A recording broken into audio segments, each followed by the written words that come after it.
Yo, what's up? Welcome back to another episode of the SWS. Another day, more midweek group of 5 games. Got 2 of them here. Actually, these games are much better than the Tuesday night games, though. Actually, the first one's a pretty good game. But yeah, we're going to go through both of them in this video. Both Conference USA matchups. Let's do it. Welcome to the SWS. The SWS. SWS. Hey, get the SWS. First up, we got Western Kentucky on the road at Sam Houston State. Sam Houston laying 2.5 points at home pretty much across the board now. It looks like all the threes are gone. Earlier this morning and last night, this one was at 3. It's down to 2.5. Total sitting at 55.5 pretty much across the board. Let's take a look at the pie charts. And according to this data, actions coming in pretty split, slightly leaning towards the Sam Houston side in terms of ticket percentage. Money is on Western Kentucky, indicating some sharp money came in on the WKU side at 3. Again, as I always say, take this data with a grain of salt. So let's start with some head-to-head history. Western Kentucky did beat this team last year, but they didn't cover. They were laying 9.5 points. They won 28-23. That's the only time these two teams have played. So what do we think about this year's matchup? Well, Western Kentucky's offense is starting to look like Western Kentucky's offense again now that they've made the quarterback switch over to Velkamp. They started the season off with Finley at quarterback, which never really made a lot of sense. He's not the prototypical fit for Tyson Helton's Western Kentucky offense. I mean, they throw the ball, pass heavy. So now that they've switched over to Velkamp, in the 4 games he started, they're averaging 329 passing yards per game, 10.3 yards per pass attempt, 54.9% success rate per dropback. So this passing attack has been looking elite since Velkamp took over at quarterback. So our next question has to be, is Sam Houston State's defense capable of limiting this Western Kentucky passing attack? And it's kind of tough to say. They've looked really good in games where they played offenses that throw the ball a lot. These are their numbers in the 3 games against offenses that are in the top 50 of pass frequency. So basically offenses that throw the ball a lot. Elite looking numbers here. Just 268.3 passing yards allowed per game, 38.4% success rate per dropback, 6.53 yards per pass attempt. Great looking numbers. Here's the problem with that. None of these teams are any good. Rice, Hawaii, UTEP. Take a look at their OFEI ratings. 121st, 95th, 127th. So yeah, Sam Houston State looked great against these offenses, and yes, they do throw the ball a lot, but none of them are any good. This Western Kentucky offense is sitting at 74th in OFEI, 33rd in effective pass. This is a borderline top 25 passing attack. So this is going to be way different than any sort of offense Sam Houston State has seen so far this year. So when we pull up Sam Houston's stats against the pass here, I feel like we have to take these numbers with a little bit of a grain of salt. Yeah, they're 24th in the country in yards per pass attempt allowed, 75th in success rate per dropback, 50th in effective pass. They haven't seen a single decent passing attack yet. So in my opinion, I mean, since Velkamp took over at quarterback for Western Kentucky, we've yet to see a defense slow them down. They've looked good throwing the ball in every single game, so I don't think Sam Houston State is going to be able to do it. I expect Western Kentucky to be able to throw the ball in this game. One thing I will say, though, you might look at Sam Houston State's defensive numbers and be like, they're trash against the run. Western Kentucky just ran the ball all over UTEP. They're going to be able to run the ball in this game. I'm not so sure about that. Yes, WKU did run the ball all over UTEP. 5.19 yards per carry, 218 rushing yards, 56.8% success rate. Yeah, it looked great. They ran the ball over UTEP. UTEP is so bad, and in their first 5 games, they did not have much of a rushing attack. Just 3.22 yards per carry, 39% success rate. And yeah, maybe we give them a pass for the Alabama game and the Boston College game too. Boston College defensive front has improved this year, but Middle Tennessee, Eastern Kentucky, what's your excuse there? WKU. So this is not a run game I trust. And also, in my opinion, the Sam Houston State run defense is really undervalued. Sure, if you look at their numbers on the year, it looks bad. It's really just one game where UCF ran all over them. 6.74 yards per carry, 384 yards rushing in the game, 69.1% success rate per rush is wild. So it was really just one game. Sam Houston got the ball, ran all over them in the bounce house. In their other games, I mean, Rice, Hawaii, New Mexico State, Texas State, UTEP, sure, 4 of those 5 offenses suck, but they're allowing just 3.03 yards per carry, 39% success rate per rush. So I don't think Sam Houston State's run defense is nearly as bad as the numbers indicate. It's being heavily skewed by the Central Florida game, so I don't expect Western Kentucky to be able to run the ball in this one, but as far as Velkamp throwing the ball, I have confidence in them. I think they'll be able to go on the road and throw the ball in this game. But what about the other side? Let's talk about the Sam Houston State offense, and this unit definitely has an identity. Run it early, run it quickly, run it often. 10th in rushing frequency, 13th in pace. So they also run a quick pace on top of running the ball a lot. Rushing numbers look pretty good on the year. 42nd in yards per carry, 89th in success rate per rush, 26th in effective rush. Passing numbers don't look nearly as good, and honestly, they're plummeting quickly. Hunter Watson won the quarterback job, and through 2 games, it was like, oh shit, Sam Houston State can throw the ball. After 2 games against Rice and Central Florida, they were averaging 224 passing yards per game, 8.8 yards per attempt, 42.2% success rate per dropback. Came out of nowhere. We were like, wow, this kid Hunter Watson can play.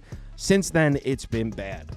Just 5.83 yards per pass attempt, success rate per dropback under 40%, just 146.5 passing yards per game. And if you look at their opponents, I mean, Hawaii, New Mexico State's defense is terrible. UTEP, Texas State, okay, Texas State's a good football team, but the other 3, look, Sam Houston State, for a couple games there, it looked like Hunter Watson was going to show us some sort of passing attack. Since then, it's gone downhill. Here are Hunter Watson's numbers on the year: 856 yards, 6.5 yards per attempt, 7 touchdowns, 5 interceptions, an F in turnover-worthy play rate. So when he does throw it, he puts the ball in harm's way. Just a D+ in QB rating. So this is not a passing attack I trust. This is not a quarterback I trust. And honestly, I think the Western Kentucky pass defense might be a little undervalued. If you look at their defensive numbers, it looks like that's the weakness of their team, but it was really just 2 games they got absolutely smoked. One was against Alabama. The other one was Middle Tennessee. That's a good passing attack.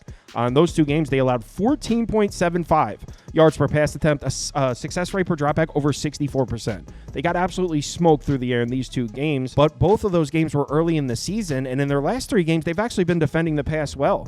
Against Toledo, Boston College, and UTEP, just 182 passing yards per game allowed, 6.27 yards per attempt. So they've been playing solid defense against the pass recently. And look, it's important to take note, Castellanos didn't play in the Boston College game, so that was Boston College backup quarterback. But still, I mean, Toledo, that's not terrible competition. So Western Kentucky's been playing solid defense against the pass as of late. Hunter Watson trending in the wrong direction, not a passing attack I trust. I don't think Sam Houston State's going to be able to throw the ball much in this game. But the good news for Sam Houston State is they're not trying to throw the ball. Again, they're 10th in rushing frequency. So why don't we look at Western Kentucky's defensive numbers against the run? And that's the strength of their defense. 56th in the country in yards per carry allowed, 74th in success rate per rush, 55th in effective rush defensively. And this is an interesting matchup here. The Sam Houston State rushing attack against the Western Kentucky run defense. Sam Houston State got off to a really slow start running the ball. Through the first 2 games, we talked about how Hunter Watson was throwing the ball. Well, they weren't really running it. Just 123 rushing yards per game, 3.28 yards per carry, 26.3% success rate per rush. Terrible rushing numbers against Rice and UCF. Look at the 4 games they've played since then. 47.5% success rate per rush, 5.48 yards per carry as a team, over 283 rushing yards per game. So this Sam Houston State run game out of nowhere has been red hot. Although we do have to point out Hawaii, New Mexico State, and UTEP, god-awful run defenses. Like, truly terrible. Texas State, solid, though. But, yeah, they played 3, maybe bottom 15 run defenses in the country there. Western Kentucky is most definitely not a bottom 15 run defense. In fact, we just pointed out earlier, they're 55th in effective rush, and they also got off to a slow start. One game was against Alabama, but the other one was against Eastern Kentucky. They were allowing 262 rushing yards per game, over 6 yards per carry, 50.6% success rate per rush, off to a terrible start defending the run. But look at the last 4 games, allowing just 3.25 yards per carry, 37% success rate per rush, 113 rushing yards per game. And look, Middle Tennessee, all they do is throw the ball. They can't run it at all. UTEP, all they do is throw the ball. They can't run it at all. They can't throw it either. UTEP can't do anything. But still, Toledo and Boston College are in there. So this Western Kentucky run defense might be for real. They've done a really good job against the run, and we just pointed out that's what Sam Houston State needs to do offensively. So where does that leave us in terms of placing a bet? I'm on WKU here. I feel like I'm getting points with the better team. I wish I grabbed a +3. Didn't. I still like it at plus 2.5. I personally think they win outright. So I am on Western Kentucky plus 2.5. Let's go Hilltoppers. Next game. Next up, we're sticking in Conference USA. We got FIU on the road at UTEP. We're talking Miners football again. UTEP is now catching 7. This was at 5. It's been bought up to 7. Total sitting at 48 or 48.5, depending on your sports book. So let's take a quick look at the pie charts. And according to this data, everyone is coming in on FIU. Over 80% of the tickets, over 90% of the money. Not a lot of UTEP love after the performances we've seen from them the last couple of weeks. So yeah, action seems to be coming in pretty heavily on the FIU side, but as I always say, take this data with a grain of salt. So let's get into this matchup. Head-to-head history, UTEP has taken 2 in a row. Okay, Miners, 2 wins in a row, 2 wins against the number in a row. UTEP just owns this rivalry. Nah, I'm joking. In the last 5, UTEP's 2-3, straight up 3-2 against the spread. So it's been back and forth, but we are not interested in the past. We're interested in this matchup right here. We'll start with the FIU offense. It's been pretty balanced in terms of play calling, but in terms of production, it's pretty much been the passing attack with Jenkins. This team does not have much of a rushing attack, just 112th in yards per carry, 121st in success rate per rush, 127th in effective rush. Passing numbers are okay, 78th in yards per pass attempt, 76th in success rate, 105th in effective pass. Jenkins is having himself a pretty decent season, over 1,300 yards through the air, 7.7 yards per attempt, 9 touchdowns, 5 interceptions. Not a ton of downfield passing. They kind of get it out to the flats, and they get Jenkins in motion. They don't really throw the ball downfield much. They're coming off a game where Jenkins was pretty good, especially in that second half to come back and force overtime. Last week against Liberty, they had 245 yards through the air, 8.4 yards per attempt, over 43%. Success rate per dropback is very solid. In fact, that's now 2 road games in a row where Jenkins has had a successful day throwing the football. You include the FAU game, that's from, I believe, 3 weeks ago. In their last 2 road games, 263 yards per game, 8.2 yards per attempt, 43.1% success rate per dropback. Jenkins, back-to-back solid road games throwing the football. So will he make it 3 in a row here on the road at UTEP? Well, the Miners did get the ball thrown all over them in their last game, but that was on the road in Western Kentucky. That's the best passing attack in the conference. They gave up 264 yards through the air, 9.8 yards per attempt, 44.8% success rate per dropback in that one. Obviously, tough really to take anything away from a road game against Western Kentucky. They're going to throw the ball on anybody. So I'm not really sure if that moves the needle for me, especially considering the 2 games before that, UTEP actually played the pass pretty well. In their 2 games right before the Western Kentucky game, Sam Houston State and Colorado State, they allowed just 178 passing yards per game, 6.6 yards per attempt, success rate down at 39%. So they actually were playing the pass pretty well in the 2 games leading up to the Western Kentucky game. As a whole, though, the UTEP defensive numbers don't look great. Just 100th in the country in yards per play, 114th in success rate. They are better against the pass, even though these numbers don't really show that. Before last week's game against Western Kentucky, the difference between their run defense numbers and their pass defense numbers were significant. But then they went on the road to Western Kentucky. They threw the ball all over them. So now these numbers are looking like it's pretty close. They are much better against the run, against the pass than they are against the run. The thing is with this matchup, entering the season, I read a few articles about how UTEP's pass rush was supposed to be improved this year. They were supposed to have one of the better pass rushes in Conference USA. So looking at these splits, you would think this is a bad matchup for UTEP. Jenkins struggles when pressured. Yards per attempt goes down to an F. Turnover-worthy play rate skyrockets. So you would think UTEP supposedly having this pass rush, this would be a tough matchup for Jenkins. But here's the thing. Where has that pass rush been?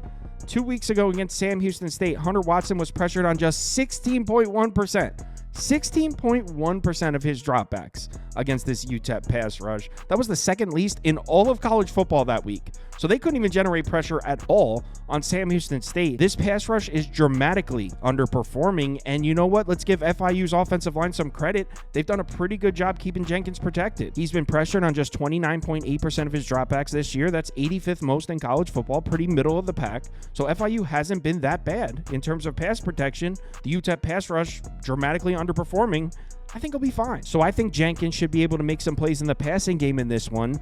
Now, here's the angle I like for UTEP, though. As I mentioned before, the glaring weakness of this UTEP defense is defending the run. On the season, they're allowing over 5.2 yards per carry as a team, over 47% success rate per rush. So this defense really struggles to stop the run. The reason I actually like that for UTEP FIU can't run the ball at all. We saw one game where Florida International was able to run the football. It was against Central Michigan. They averaged 5.61 yards per carry in the game. Still just a 37.5% success rate per rush. So it wasn't even that successful. Look at their other games. They haven't been able to run the ball at all. In their other 5 games, they're averaging less than 90 rushing yards per game, about 3 yards per carry as a team. 35% success rate per rush. So this is not a good rushing attack. This is not an offense I feel can exploit the weakest spot of UTEP's defense. So although I do expect Jenkins to make some plays with his arm in the passing attack, I don't necessarily love the matchup for FIU offensively. But now we got to flip it over to the other side and talk about the minor offense, the UTEP offense, and it's bad. Brace yourself for this one. So they're 33rd in passing frequency. This is an offense that wants to throw the ball. Their numbers on the year look pretty terrible across the board. This offense is 115th in yards per play, 118th in success rate. I mentioned this is an offense that wants to throw the ball.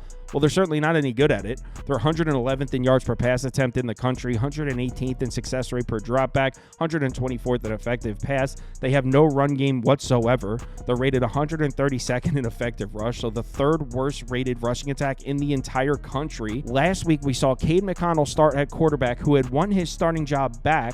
He lost the starting job during camp to Skylar Locklear. Then after a couple weeks back, Cade McConnell took over at halftime, made some plays in the second half. I think it was 2-3 games ago. So last week, Cade McConnell was still the starter. He gets hurt. So now we're back to Skylar Locklear.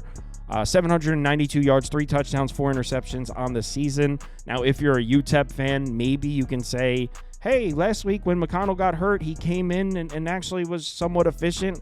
I guess he was 11 of 17, just 82 yards on 17 dropbacks is not good. A 105 passer rating, no touchdown, no interceptions. I mean, maybe getting benched, getting his job back gives him some kind of motivation. I'm grasping at straws here. Really struggling to find hope here for the UTEP offense. But it looks like Skylar Locklear is going to start. Cade McConnell's listed as questionable, but if I had to guess, I would imagine Skylar Locklear is going to get the start here. We've yet to really see this UTEP passing attack look good. In their FBS games this year, they're averaging just 210.2 passing yards per game, 35% success rate per dropback. And as I mentioned before, this is an offense that wants to throw the ball. This is their offense right here. This is the cream of the crop. This is what they're trying to do, and this is the result. Just 35% success rate per dropback. It's been ugly. And you know what? Let's give some credit to FIU's defense. They're playing solid against the pass. Last week against Liberty. Now, granted, Liberty wants to run the ball, but still, 38.9% success rate per dropback. So FIU played Liberty well against the pass. And honestly, they've been playing the pass tough all year.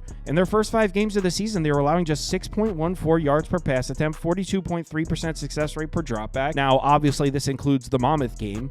I mean, but other than that, Louisiana Tech's in there, FAU, Central Michigan, Indiana. It's not the worst group of teams ever. FIU's actually done a solid job against the pass this year. They're currently 11th in the country in yards per pass attempt allowed, 82nd in success rate per dropback, 53rd in effective pass. So Sharp College Football has FIU's defense as the 53rd best pass defense in the country. So this team can defend the pass against a UTEP team that wants to throw the ball, against a UTEP team that's been unable to throw the ball. That should be a solid matchup. The weakness of this FIU defense has been stopping the run. I have great news for you, FIU. UTEP can't run the football at all. On the season, they're averaging just 3.11 yards per carry as a team. 39.3% success rate per rush, under 100 rushing yards per game. This is terrible. This team has no rushing attack whatsoever. So I'm sorry, UTEP, but I just don't know where the points are coming from. I don't know how they're going to move the chains in this game. So there's no way I could take UTEP +7. But now that it's at a full 7, I'm not really comfortable enough with the matchup for FIU's offense to lay a touchdown on the road. So give me the under.